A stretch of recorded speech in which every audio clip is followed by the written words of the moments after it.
actual starter, Cam Newton, his goals are a little murkier. Well, as you see him right here. Do you think it's to secure QB1? Maybe. Do you think it's to use more interesting fonts when he posts online? Potentially.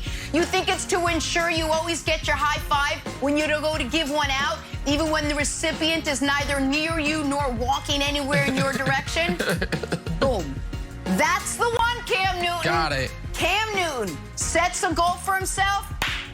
High five, buddy. I love it. Have a goal. Tracked him down. Yep. Oh, fan feud. Since coming over from the Cubs, Javier Baez hasn't been great, and neither have the Mets. At one point, they were in first place. Now they're 7.5 games back. The fans have been booing the Mets, and the Mets players have heard it. So now that they played well yesterday, guess what they did? Boom, thumbs down to the fans. Here's Javier Baez and why he did it. Hey, Javier, what does the thumbs down celebration after a big hit mean? Just the boos that we get. You know,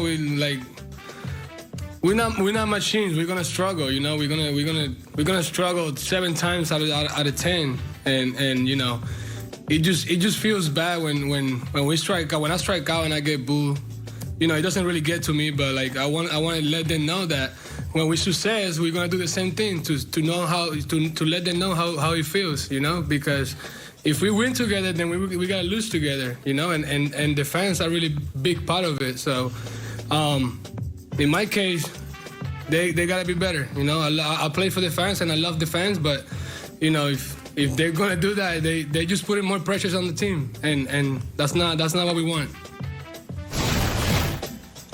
Okay, Mets management released this statement. Look over here on the right. The Mets will not tolerate any player gesture that is unprofessional in meaning or directed in a negative way towards the fans. So, politely, I disagree. My big fault with this is I think Javier Baez, Nick, should have been even meaner. It's like, yeah, you know what? Yeah. I'm trying my best out there. I'm hitting 207. You know what doesn't help me?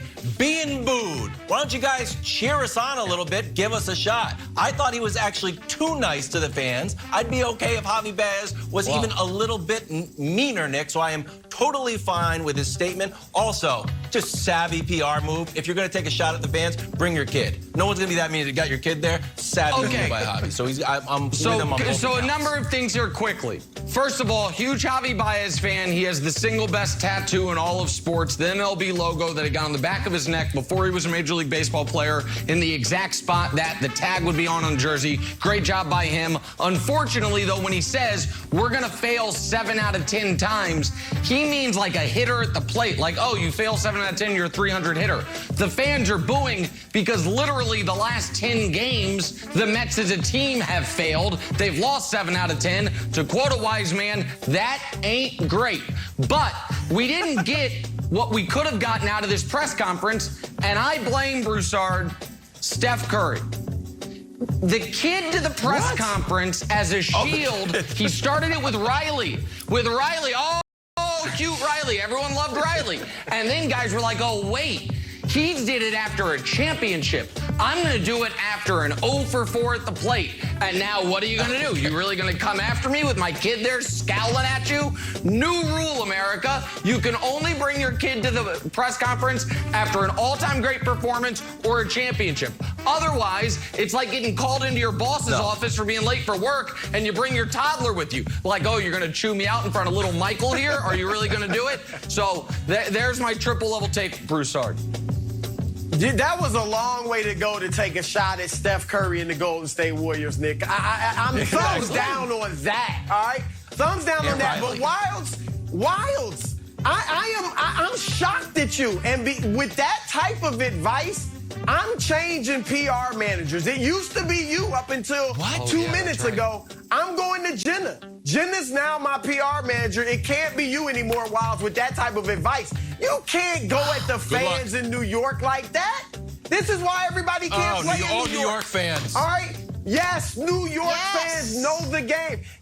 He said you're going to fail 7 out of 10. All the fans know the game. They're booing. They're booing Javier Javi Baez because in a Mets uniform, he has failed 8 out of 10 times at the plate. He's hit like 207. All right, so, and Francisco Lindor, Kevin Pillar, they don't escape either. They've been seen doing the thumbs down. Lindor signed for $341 million. He's playing horribly. He should be getting booed. Baez said they got to do better. No, look in the mirror, Javi. You got to do better. Wow. Sarge, you're getting so technical about this. Let's just focus on the fact that you can do nothing wrong when your kid is sitting on your lap. Harper! Harps! Yeah. I need you here for 2 hours. That is how I'm going to solve any gap I ever make on this show moving forward. All right, we're moving on. Play a little draw in a blank. She's going to come flying in right now. Talking some Lakers this morning. School can't start soon enough. Nick, your guy, Rajon Rondo, might be coming back to your team. Woj reported the 35-year-old point guard likely to sign with the Lakers after getting bought out by the Grizzlies. Broussard, we're going to let Nick collect his thoughts. Start with you. Rajon Rondo rejoining the Lakers would be blank. Well, I'm going to go apropos, all right, because Rajon Rondo's 35 years old. He'll be in his 16th season. He will fit right in with these old Lakers. I mean, they're the oldest team in the league. They're one of the oldest teams we've ever seen.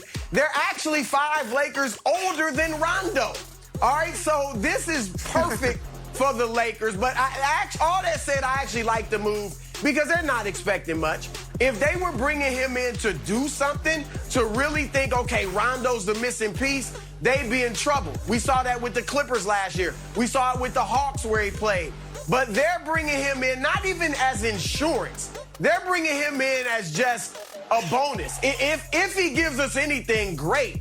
I think he's the 4th point guard. You got LeBron, you got Westbrook, you got Kendrick Nunn. So whatever Rondo gives him, it'll be great. He is a very smart basketball player, so he'll help. Even if he's not on the floor, he'll help guys with their IQ. I got to see how Nick turns this. Because Nick was destroying Rondo when he went to Atlanta last year, when he went to the Clippers last year. You said he had nothing left. You are not going to say that now. You're going to love this. I want to see you turn this. No. So listen, was I right about him being terrible in Atlanta? Yes. Was I right about him being bad with the Clippers? Oh, playoff Rondo. Wait for playoff Rondo. You mean DNP-CD playoff Rondo. Sit on the bench, Rondo. We're trying to win these series. 4 points, 4 assists a game in the playoffs, Rondo. Except for, with respect to David Blaine, Chris Angel, and David Copperfield, the greatest magician in the world is one LeBron James. Oh, Dwight Howard, old and washed. Come play with me, win a title and help. Leave. And now you're washed again. Come back and help. Oh, Rondo, you had 1 good playoff series in a decade. Come play with me. You're hitting threes. You're critical in the championship run. Leave. Oh, you're washed again. Come on back home, buddy, and you'll be good again. It is, I'm telling you right now, it's a magic trick that only one man could pull off. So it is, when you see LeBron Magic, you're like, Nick, the 1st and the 4th best players ever, LeBron Magic? Well, yes and no. This one, I mean actual magic, like I'm going to make this rabbit pull out of my hat, except instead of a rabbit out of a hat wilds, it's Rondo being useful on a basketball court for the first time in a decade. Only LeBron can do it. So you're right, Broussard. I do like this move for one team and one team only, the team that employs LeBron James. All right. I think love I this could move. sign with the Lakers and Nick would love it. I think he'd love it. Of course. Anyone who signs with the Lakers, it's the LeBron pixie dust. Everybody would be good all of a sudden. Rondo's going to be great. Jason Kidd's gone. Jared Dudley's gone. So he's sort of like the coach on the bench. Also, an added benefit, less text for Russ. We look at Russ has got a little interesting history with Rondo. Remember, in the bubble, Russ ended up yelling at Rondo's brother. Remember this? Oh, he's shooting, and Rondo's brother starts waving goodbye to him. Russ stops the game, starts to go argue with him. Hey, what's going on? Rondo's brother ends up getting ejected. Then later on, when Rondo's with the Hawks, they get into it. Russ gets thrown out of that game. So now that Russ is on the team, less text overall for the Lakers. Savvy pickup. Yeah. By the way, you guys all laughed at me.